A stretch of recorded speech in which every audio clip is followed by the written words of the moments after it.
Thoracic cavity मतलब ऊपर rib में जो रहता है ना, that is called as thoracic cage. Chest वाला अपना जो केज रहता है ना, that is called as thoracic cavity. Abdominal cavity, abdominal cavity मतलब stomach, small intestine, large intestine जो है वो उसको एब्डोमिनल कैविटी कहते हैं। यस,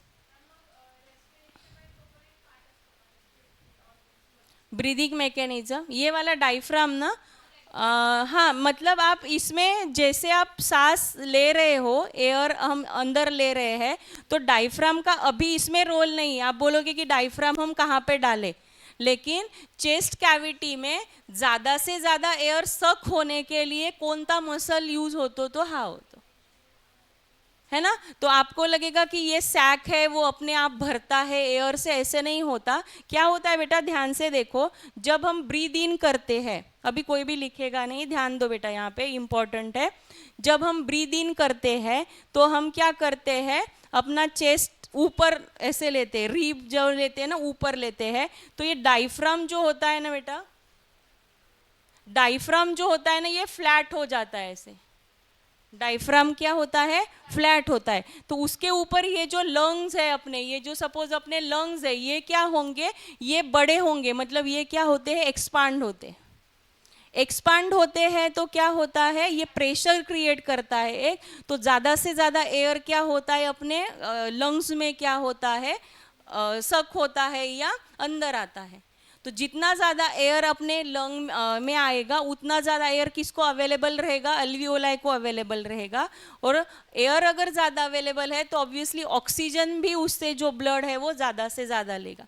तो आप कैसे लिखोगे बेटा, व्हेन वी ब्रीद इन, है ना, डायफ्राम बिकम फ्लैटन, ओके, और चेस्ट कैविटी क्या होता है अपना, लार्जर होता है, और लंग्स फील एक्सपांडेड। लंग्स क्या होते हैं, एक्सपांड होते हैं, और इससे ज़्यादा से ज़्यादा एयर क्या होता है, सक होता है अंदर, और ज़्यादा से ज़्यादा एयर अल्वियोलाई तक पहुंचता है। आ रहा है समझ में। तो ये this is the only muscle, अगर आपको आता है क्वेश्चन कि कौन सा मसल ब्रीदिंग मैकेनिज्म में हेल्प करता है, तो वो कौन सा मसल हेल्प कर रहा है बेटा, डायफ्राम। इसका स्पेलिंग थोड़ा अलग है, DIAPHRAGM, हा जो जी आहे हा सायलेंट आहे, त्याला डायफ्रामच म्हणायचं। ठीक है, तो ये ध्यान में रखना है, ये आपको पूछ सकते हैं 2 मार्क के लिए। ठीक है, how our breathing mechanism going on, और हाउ डायफ्राम और which muscle helps to for breathing mechanism. Okay, जैसे कोई आप बलून में एयर भर रहे हो, उसके लिए आपको क्या लगेगा, कुछ करना पड़ेगा, अपने आप ज़्यादा एयर जाती है क्या बलून के अंदर, नहीं, अपने आप नहीं जाती एयर, आपको उसको फुलाना पड़ता है। आप अगर पंप से वो कर रहे हो तो कुछ ना कुछ उसको क्या कर रहे हो, भरने के लिए कर रहे हो, एयर है तो ज़्यादा से ज़्यादा नहीं जाएगी। वैसे ही लंग्स है अपने, लेकिन ज़्यादा से ज़्यादा एयर जाने के लिए उस कैविटी को आपको क्या करना पड़ेगा, बिगर करना पड़ेगा। तो डायफ्राम इज ओनली मसल, जब आप ब्रीथ इन करते हो तो अपना ब्रीथ क्या होता है, ऊपर जाता है, डायफ्राम फ्लैटन होता है। डायफ्राम फ्लैटन हो गया तो वो लंग्स या ये जो चेस्ट कैविटी लार्ज होती है, एक्सपांड होती है, और लंग्स ऑल्सो फील एक्सपांडेड, और उसकी वजह से ज़्यादा एयर क्या होता है, सक होता है, और more amount of air alveoli तक पहुंचता है। जैसे मैंने बोला, जब हम ब्रीथ करते बेटा तो हम ऑक्सीजन नहीं लेते बस ना, बाकी के भी गैसेस है ना, तो इतने बड़े एयर को हम अगर कर रहे हैं अंदर, तो थोड़ा सा ही उसमें से हमें ऑक्सीजन मिल रहा है। तो जितना ज़्यादा एयर आप सक करोगे या अंदर लोगे, उतना ही क्या होगा, ज़्यादा ऑक्सीजन आपके बॉडी तक पहुँचेगा। आया समझ में, किस किस को ये समझ में नहीं आया। जब, हाँ, और एक, अभी क्या होता है, अरे अभी क्या होता है, जब हम ब्रीथ आउट करते हैं, तो ब्रीथ आउट करते हैं तो ये फिर से कैसे शेप में आ जाता है बेटा, ये रिलैक्स हो जाता है। अभी ये कॉन्ट्रैक्ट हुआ है, कॉन्ट्रैक्ट हुआ तो ये क्या हो गया, इसका शेप कैसा है, नॉर्मल डोम शेप है ना। तो कोई चीज़ करने के लिए कॉन्ट्रैक्ट होगा तो ये क्या होता है, फ्लैट होता है, और जब रिलैक्स होगा तो वो किस में आएगा, डोम शेप में आएगा। यहाँ पे ध्यान दो, देखती हूँ आपको समझ समझ में आता है क्या। ऐसे सपोज ये अपना डायफ्राम है, ऊपर ऐसे थैली है, सपोज ये लंग्स मतलब क्या है, बैग लाइक स्ट्रक्चर है। तो ये अगर ऐसे होगा तो ये वाला देखो फूल, इसको ज़्यादा जगह मिल रही है, और फिर ऐसे होगा तो क्या हो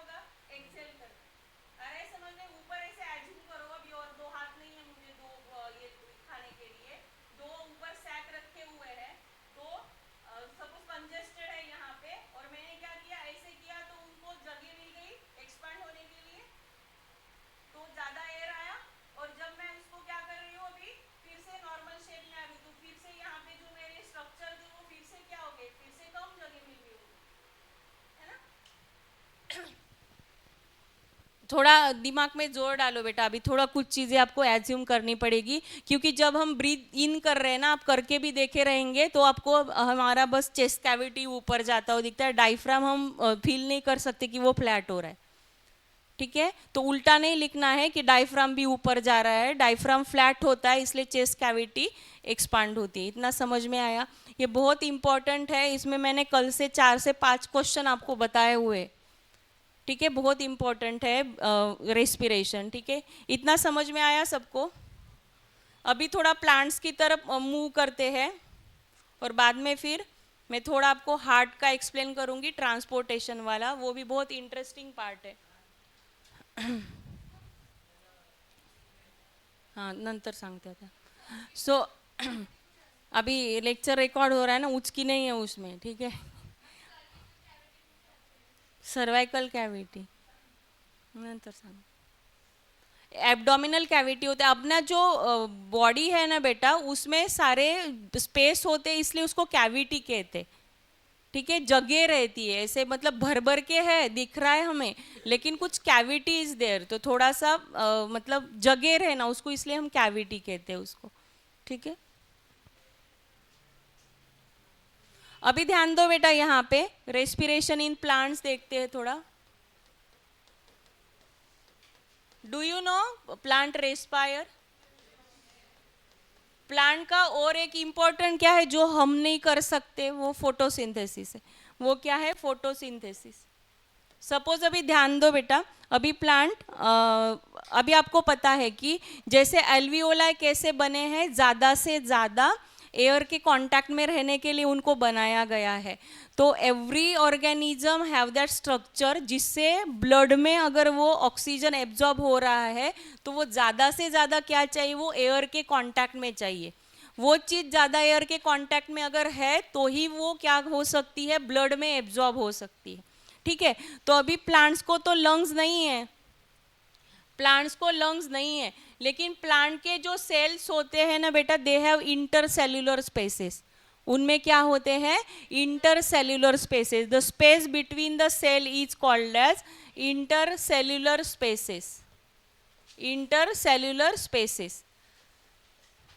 तो ये क्या होता है, इसकी वजह से क्या होता है बेटा, जो एयर है, जो एयर है वो क्या होता है, ज़्यादा से ज़्यादा उसके कांटेक्ट में रहता है, तो ज़्यादा से ज़्यादा वो क्या कर सकते हैं, उसको एब्जॉर्ब कर सकते हैं।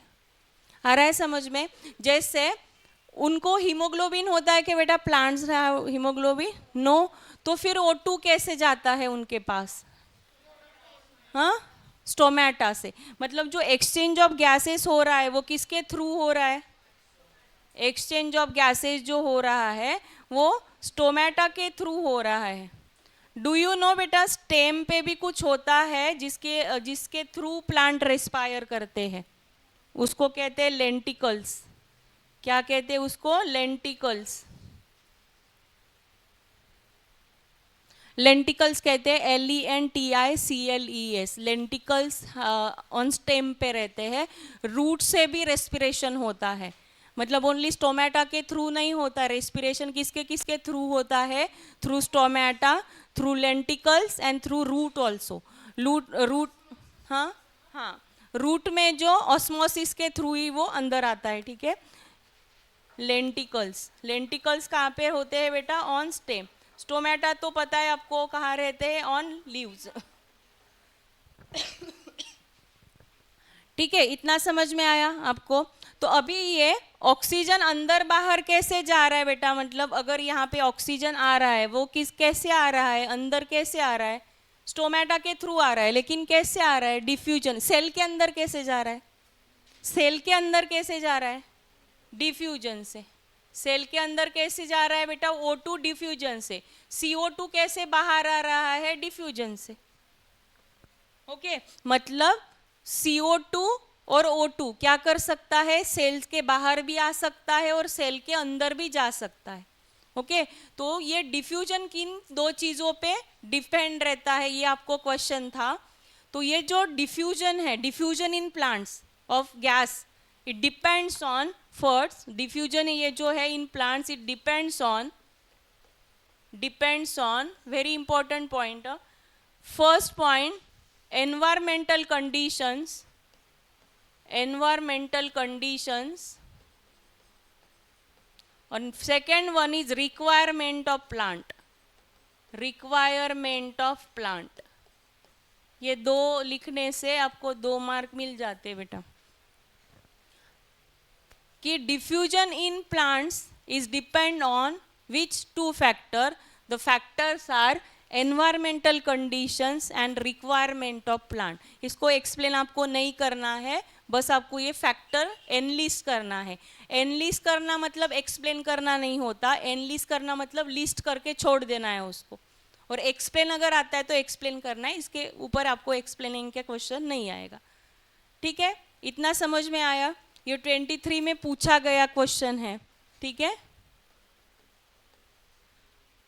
तो डिफ्यूजन ऑफ प्लांट. तो ये जो CO2 है ना, बाहर आ रहा है, अंदर जा रहा है. अंदर जाएगा क्या सेल के अंदर CO2 प्लांट्स में? देखो सोच के.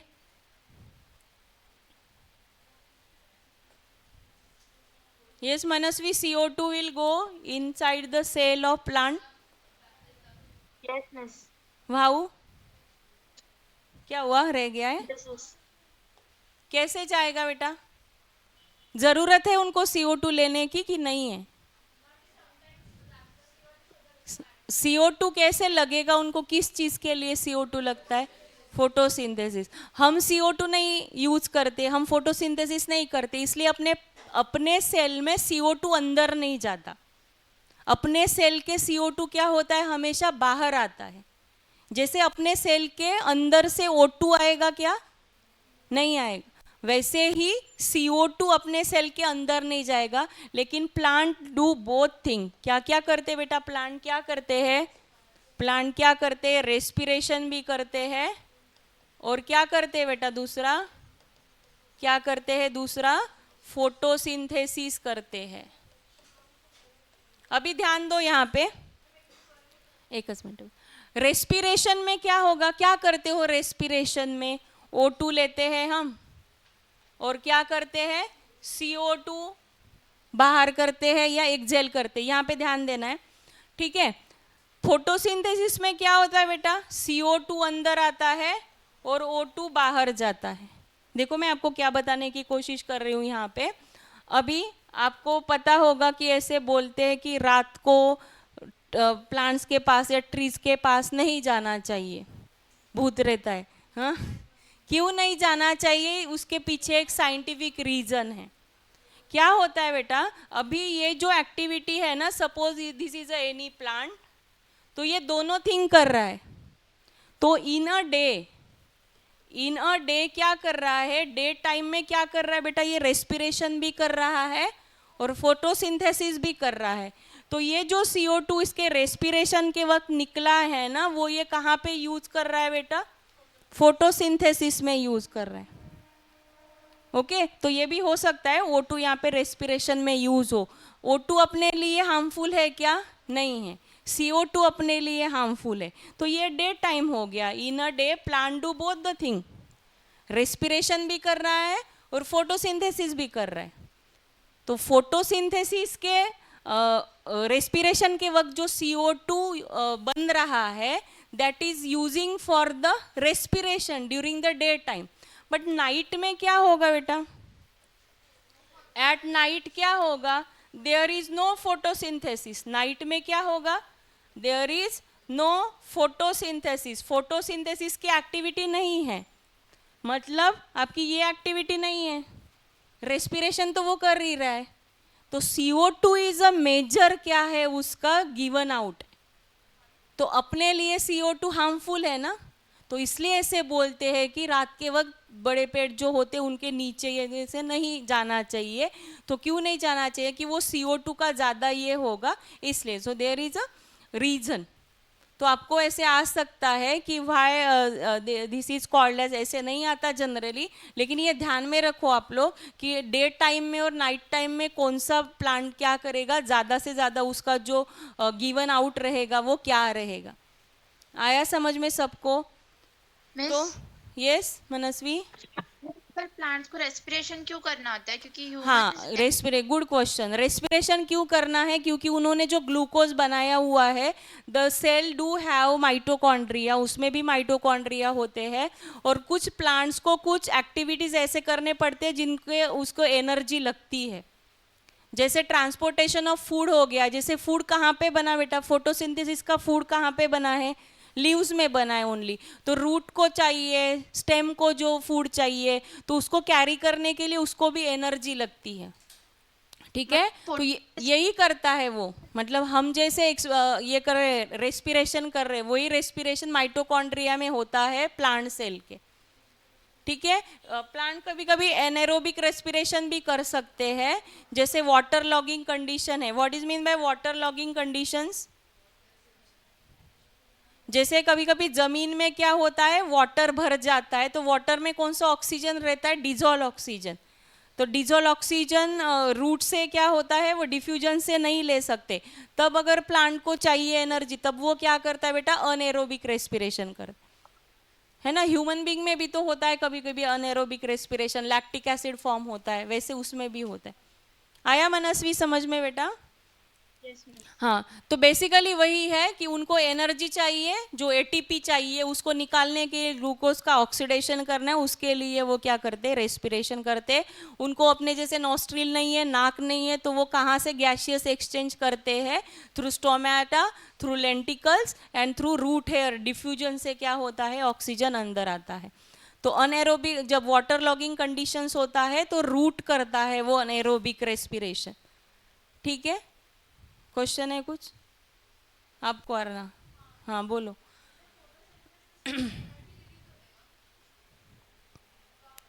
म्हणजे वही है नहीं नहीं, एनर्जी नहीं बनता। हाँ, सेम जैसे हमने इसमें पढ़ा एरोबिक में, ग्लूकोज का। हो, फोटोसिंथेसिस ग्लूकोज बनणार ना बेटा। हाँ, उसको भी एनर्जी चाहिए ना, क्योंकि कुछ एक्टिविटीज उसमें ऐसे ही रहते हैं। हम ट्रांसपोर्टेशन में देखेंगे कि पैसिव और एक्टिव ऐसे एक्टिविटीज कहते हैं। पैसिव मतलब जहाँ पे एटीपी खर्च नहीं होगा, और एक्टिव मतलब जहाँ पे एटीपी खर्च होगा। तो आपको आगे से कभी एक्टिव और पैसिव ऐसे वर्ड आए तो ध्यान में रखना है। एक्टिव मतलब plant is using energy to do that activity, और पैसिव मतलब अपने आप हो रहा है। डिफ्यूजन में ना बेटा, diffusion is a passive activity, उसके लिए खर्चा नहीं करना पड़ता। हमारे भी बॉडी में कार्बन डाइऑक्साइड जो बाहर जा रहा है सेल के, उसके लिए अपनी बॉडी को एनर्जी नहीं लगती। उसके लिए भी अगर एनर्जी लगती ना, तो बहुत और कुछ मैकेनिज्म होता अपनी बॉडी में, क्योंकि डिफ्यूजन तो एवरी अभी सेकेंड चल ही रहा है ना। डिफ्यूजन, डिफ्यूजन समझते हो ना क्या? The spontaneous movement of substance from higher concentration to the lower concentration.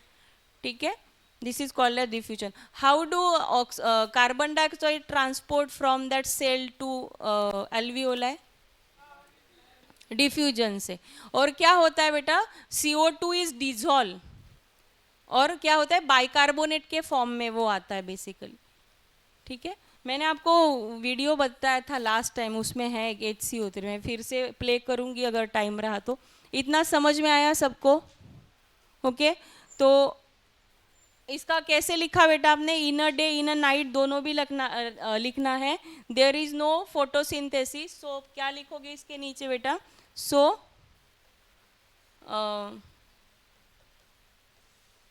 Liberation of CO2 is the major activity at night.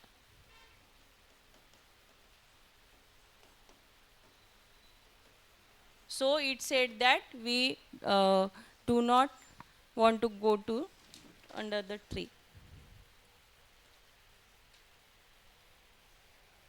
Ring of cartilage का फंक्शनिंग समझ में आया सबको? रिंग ऑफ कार्टिलेज जो रहता है ना बेटा, सपोज ये पाइप है, अगर ये किसका बना हुआ रहता? ओनली मसल का या ऐसे बना हुआ रहता, तो जब ये खाली रहता ना, तो ये एक दूसरे को चिपक जाते ऐसे, तो वो ब्लॉक हो जाता। तो उसको ऐसे पकड़ के रखने का, दूर दूर रखने का काम कौन करता है? ट्रेकिया में ऐसे होता है। This is a ring of cartilage. तो एयर पैसेज कोलैप्स ना हो इसके लिए this is a function of ring of cartilage. Ring of cartilage ensure that air passage should not collapse. इतना लिखा वन लाइन में भी तो भी आपको 1 मार्क मिलता है पूरा. ये एयर का पैसेज है वो कोलैप्स नहीं होना चाहिए, क्योंकि अगर ऐसे आप देखो कभी ऐसे वैक्यूम क्रिएट हुआ ना तो ये क्या हो जाएगा, ऐसे चिपक जाएगा. चिपक जाए तो वो पैसेज ही बंद हो गया तो वी ऑफ है ना. तो इसलिए नेचर ने इतना अच्छा ये करके रखा है डिजाइन. हाँ, ट्रेकिया. ट्रेकिया बाहर मतलब अंदर के साइड से नहीं, उसको पकड़ के ऐसे ऐसे आप इसको निकाल सकते. आप एब्सेंट क्यों रहते हो बेटा इतना? फियर था. हाँ हो, समझ में आया सबको इतना? सो this is all about respiration. तो अभी थोड़ा टाइम है, मैं आपको थोड़ा सा ट्रांसपोर्टेशन के बारे में बताती हूँ. तो आपको ट्रांसपोर्टेशन में 2-4 चीज़ें बहुत इम्पॉर्टेंट है. जैसे मल्टीप्लिकेशन के लिए टेबल्स आर इम्पॉर्टेंट, वैसे ट्रांसपोर्टेशन अगर आपको करना है अच्छे से तो छोटे छोटे टर्म्स है.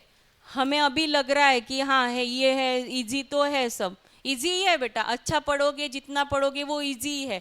लेकिन थोड़े थोड़े इससे क्या होते हैं, आपके मार्क्स कट होते हैं क्योंकि हम कंफ्यूज हो जाते. इसको क्या कहते हैं, इसको ये कहते, तो उसको वो क्यों कहते, वो तो इसके जैसा ही था, ऐसे होता है. क्योंकि we have very complicated body structure है ना. तो ये सब ऊपर का ही है. डिटेल में पढ़ना है तो एमबीबीएस कर लेना बेटा. हाँ,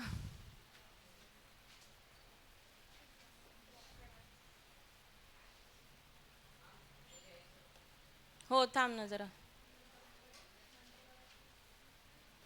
मुझे बस ये बताने दो, बाद में मैं इसका ना बेटा मैंने फॉर्मूला शीट सबका मतलब आपका डाइजेस्टिव सिस्टम, आपका excretory system, transportation and respiration and stomata का वो जो पेज पे है वो डायग्राम, इतने 5-6 डायग्राम आपके एक फॉर्मूला शीट में आएंगे ओनली लाइव प्रोसेसेस के. तो वो ट्राई करना है. भले आपका डायग्राम अच्छा नहीं है लेकिन डायग्रामेटिकली आप अगर उसको करते हो ना तो बायोलॉजी के कॉन्सेप्ट आपके ज़्यादा क्लियर होंगे.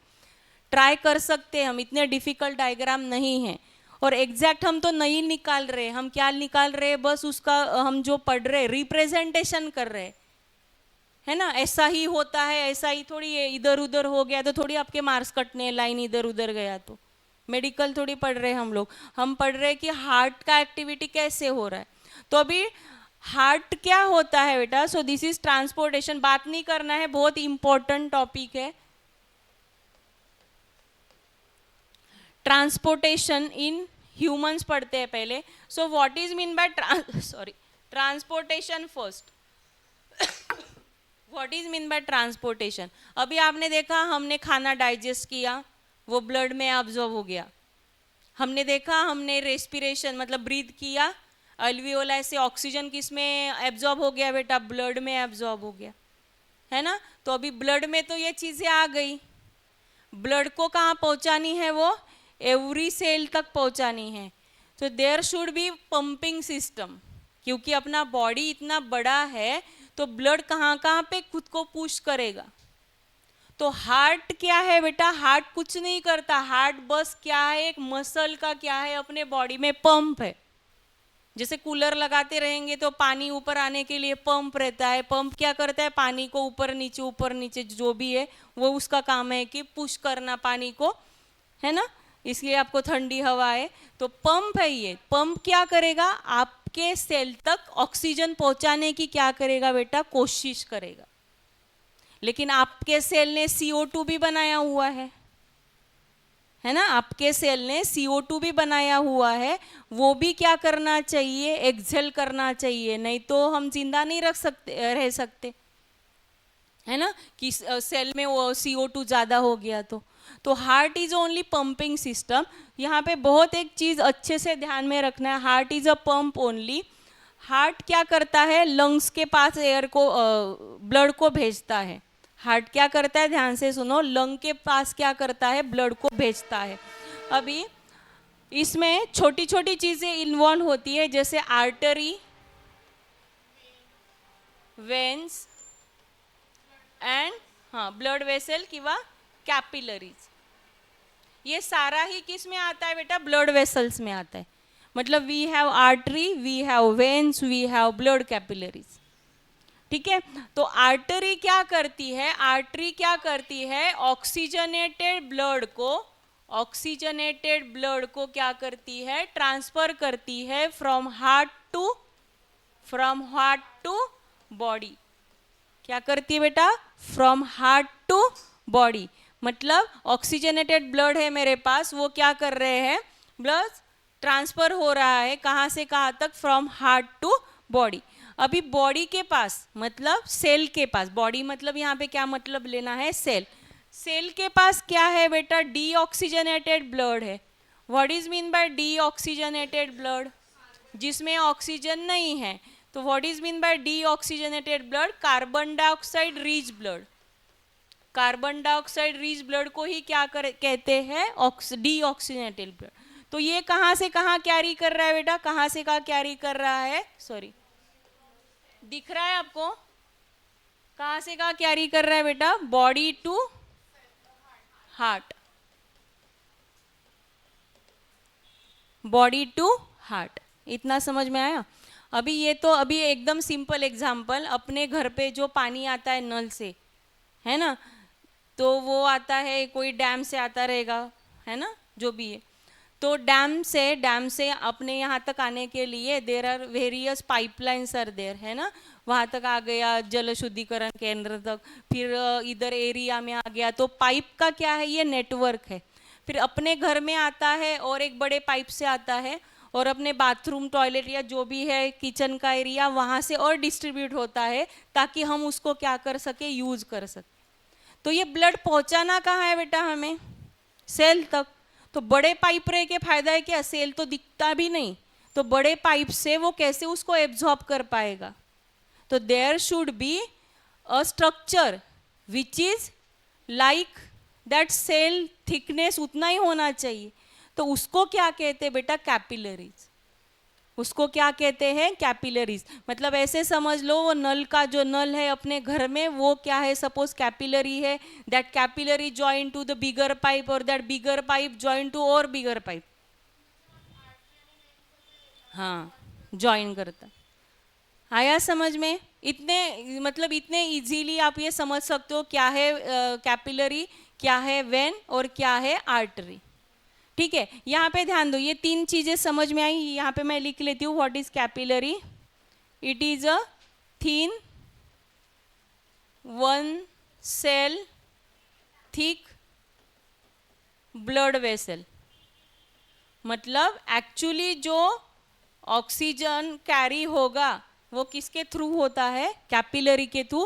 क्योंकि कैपिलरी क्या कर सकती है? उतना अगर वो पजेस कर रही है वन सेल थिक, तो ही वो ट्रांसफर कर पाती है ना। जल शुद्धिकरण में जितना पाइप है उतने आपके घर पे लगा दिया, तो कुछ अब मतलब यूज कर ही नहीं सकते हम, वेस्ट ही पानी ज्यादा हो गया, अपने तक वो पहुंचेगा ही नहीं, है ना। तो इसलिए नल जैसे छोटे छोटे पाइपलाइन अपने घर में इंपॉर्टेंट है, वैसे अपने बॉडी में भी ये स्ट्रक्चर होता है। इतना समझ में आया बेटा? सब दूंगी बेटा, ये सब फॉर्मूला शीट्स में है।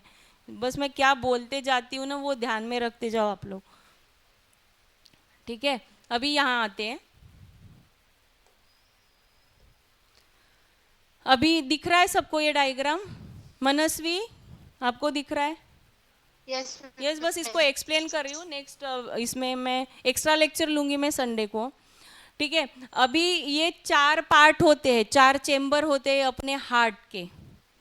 हाँ, अभी मैं ये बात कहना भूल गई। अभी हमेशा केमिकल रिएक्शन में कैसे था बेटा? Left hand side, right hand side. कभी भी आप अभी लाइफ प्रोसेसेस में ब्रेन का स्ट्रक्चर, तो this is my right hand side, this is my left hand side. क्योंकि मेरे राइट हैंड साइड का काम अलग है और लेफ्ट हैंड साइड का काम अलग है। अगर मैंने मिक्स कर दिया, मैं ऐसे खड़ी हूँ, अभी पेपर ही ऐसे ही लिखते हो जैसे मैं खड़ी हूँ, तो अपना पेपर में लेफ्ट हैंड साइड कौन सा है? ये। और ऐसे खड़े हैं तो मेरा लेफ्ट हैंड साइड कौन सा है? ये। तो ये राइट है ना, तो ये राइट ही रहना चाहिए। मेरा ये लेफ्ट है इसलिए लेफ्ट नहीं होगा। आया समझ में?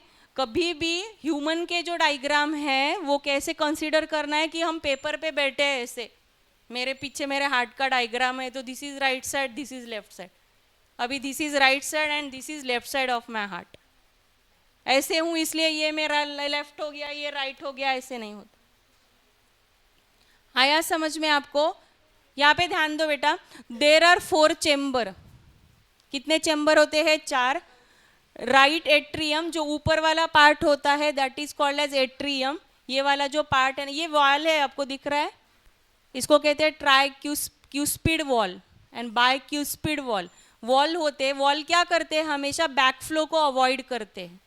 बैकफ्लो मतलब जो अपने बॉडी में जो डीऑक्सीजनेटेड ब्लड आ रहा है वो कहाँ पे आ रहा है बेटा? वो कहाँ से आ रहा है? वो आ रहा है वेना कावा से, और वो कहाँ आएगा? राइट एट्रियम में आएगा। ये क्या है आपका? Right atrium. इसको ऑरिकल भी कहते हैं। और this is what? Right ventricle. क्या है बेटा ये? Right ventricle. This is what? Left atrium and this is what? Left ventricle.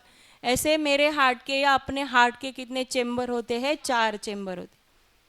पूरे इस पार्ट में देखो ऐसे लाल नीला ऐसे रहता नहीं ब्लड, बस ऑक्सीजनेटेड डीऑक्सीजनेटेड बनाने के लिए उन्होंने बोला है।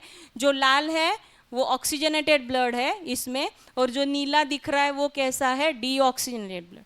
तो डीऑक्सीजनेटेड साइड आपको कहाँ पे दिख रही है बेटा? राइट साइड में दिख रही है ना? हमारे बॉडी का जो डीऑक्सीजनेटेड ब्लड सबसे पहले किस में आता है? अपने राइट एट्रियम में आता है। उसके बाद ये वॉल है, ये वॉल से क्या होता है? बैकफ्लो अवॉइड होता है, मतलब उल्टा नहीं जाना चाहिए ब्लड। ब्लड क्या होगा? ये वॉल है ना बेटा, ऐसे ओपन, ऐसे ऐसे फ्लैप रहते, इधर प्रेशर आया, खुल गया, बंद हो गया। आया समझ में? तो राइट किस में जाएगा बेटा? Right ventricle. राइट वेंट्रिकल से ब्लड जाता है बेटा लंग्स की तरफ। कहाँ पे जाता है? लंग्स की तरफ। कौन सा ब्लड गया? Deoxygenated blood. लंग क्या करता है? ऑक्सीजन रीच करता है उसको, मतलब कार्बन डाइऑक्साइड निकाल लेता है और ऑक्सीजन रीच। अभी कैसे करता है हमने देखा कैसे होता है। ऑक्सीजन अंदर जाता है और कार्बन डाइऑक्साइड ब्लड सेल से क्या होता है? बाहर होता है। हाँ, फिर क्या होता है यहाँ पे देखो, this is called as pulmonary artery. Pulmonary artery is the only artery which has deoxygenated blood। बाकी कौन से भी आर्टरी में हमेशा कौन सा ब्लड रहता है बेटा? Oxygenated blood.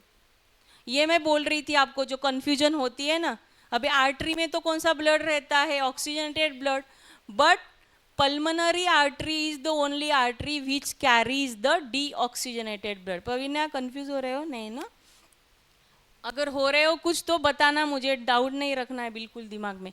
पल्मोनरी आर्टरी में कौन सा ब्लड है बेटा? अभी ब्लू वाला ब्लड है। ब्लू मतलब डीऑक्सीजनेटेड ब्लड। लंग के पास गया, लंग ने क्या किया? कार्बन डाइऑक्साइड को निकाल दिया। और क्या होता है यहाँ पे ध्यान दो बेटा, इस वेन से, सॉरी इतना अंदर नहीं आएगा ये कहाँ पे आया? Left atrium. मैं सब बताऊंगी ये, अभी फिलहाल समझ लो बस स्ट्रक्चर। इस वेन से ब्लड कहाँ पे आया बेटा? ऑक्सीजनेटेड ब्लड कहाँ पे आया? लंग में आया। So this is called as pulmonary vein. क्या कहते हैं उसको? Pulmonary vein. मैम अभी आपने कहा था when always carry deoxygenated blood, artery always carry oxygenated blood. तो यहाँ पे मैं लिख देती हूँ एक्सेप्ट पल्मोनरी आर्टरी। अभी तो मैंने बता दिया आपको। यहाँ पे भी लिख दूंगी except pulmonary vein. What is mean by pulmonary? Pulmonary जब वर्ड आता है that is related to lungs. जब भी रेनल वर्ड आएगा that is related to kidneys. Renal artery, renal vein, that is related to kidney. जब भी pulmonary word आ रहा है that is related to our heart. इतना समझ में आया?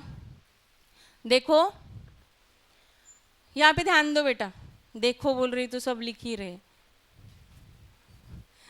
अपना डीऑक्सीजनेटेड ब्लड मतलब कार्बन डाइऑक्साइड रिच ब्लड कहाँ पे गया? देखो कॉन्सेप्ट क्लियर करो। राइट एट्रियम में आया। राइट एट्रियम में कहाँ पे गया बेटा? राइट एट्रियम से गया राइट वेंट्रिकल से। राइट वेंट्रिकल से वो गया लंग के पास। लंग ने क्या किया? हाँ, थ्रू पल्मोनरी आर्टरी। लंग ने क्या किया? ऑक्सीजन रीच किया, ऑक्सीजन रीच ब्लड अंदर आया लेफ्ट एट्रियम में, लेफ्ट एट्रियम से ब्लड कहाँ पे आएगा बेटा, लेफ्ट वेंट्रिकल में, और यहाँ से जो पंप होगा ब्लड तो वो कहाँ पे जाएगा, एरोटा से थ्रू आउट अवर बॉडी। तो आप हमेशा देखना ये वाला जो साइड है ना अपने, इसका हमेशा ठीक होता है इससे, क्योंकि इसको पंप करना है, उसको इतने प्रेशर से उसको कॉन्ट्रैक्ट होना है कि उतना प्रेशर क्रिएट हो सके आर्टरी पे और वो थ्रू आउट बॉडी क्या हो बेटा, ब्लड सर्कुलेट हो। आ रहा है समझ में? हमेशा आर्टरीज सिचुएटेड डीप साइड होते, आर्टरीज हमें दिखते नहीं है कभी, आर्टरीज हमें दिखते नहीं है, हमें जो दिख रहे वो क्या है बेटा, वेन्स है, हमें जो दिख रहा है वो क्या है, वेन्स है। Artery are deeply situated, deeply क्यों होते हैं, क्योंकि उनपे बहुत प्रेशर रहता है, अगर वो लीक हो गया तो प्रेशर क्या होगा, कम होगा, और आपके बॉडी में क्या होगा, वो पहुंचेगा नहीं, तो फिर ऑक्सीजन नहीं पहुंच रहा है, ग्लूकोज नहीं पहुंच रहा है, मतलब आ गई ना दिक्कत, सेल के लेवल पे दिक्कत आ गई, तो ये तो होना ही है। आ रहा है समझ में? वेरी इंटरेस्टिंग पार्ट, अगर आप अच्छे से पढ़ोगे ना, life process is a very interesting part. Heart तो बहुत अच्छा मतलब इसमें दिया हुआ है सारी चीजें, ठीक है। कंसेप्ट बस, आर्टरी क्या होता है, वेन क्या होता है, राइट एट्रियम का क्या काम है, राइट वेंट्रिकल का क्या क्या काम है, लेफ्ट ऑरिकल का क्या काम है, लेफ्ट वेंट्रिकल का क्या काम है, और यहाँ पे हमेशा ये सेप्टम है बेटा, ये वॉल है, ये क्यों होता है, ये क्वेश्चन आता है आपको, क्यों होता होगा रे ऐसे? हाँ, वो मिक्स होगा तो क्या हो जाएगा,